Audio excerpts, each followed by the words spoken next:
चारि दिन हेब महिला जनक निखोज अछंती हत्या अभियोग आनिचंती परिवार लोक। गत 4 दिन हेला पुरी जिला अस्तरंग थाना तालदा अंचल जड़े महिला निखोज अछंती। जगतसिंहपुर जिला ओसकणा ग्रामर शरत नायकों झील लिपि प्रभा नायक तालदा ग्रामर अजय नायकों बह करते, किंतु अजय अनेक समय निशा सेवन करी विभिन्न समय पत्नी को मानसिक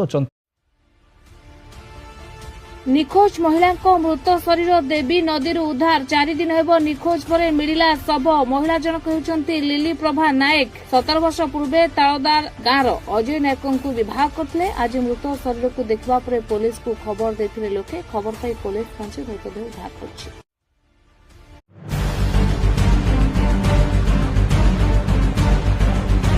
महिला को किए मारिला बढ़ुची सन्देह।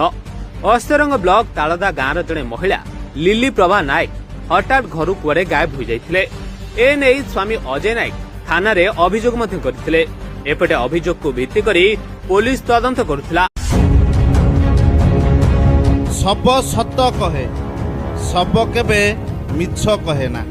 तालदा लिली प्रभा नायक मृत्यु घटना रे आसिला नुआ मोड़।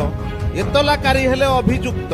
मिलिथिबा सूचना अनुसार गत 18 तारिख राति रे लिली प्रभा को बाड़े स्वामी अजय नायक हत्या करिथिबा अभियोग।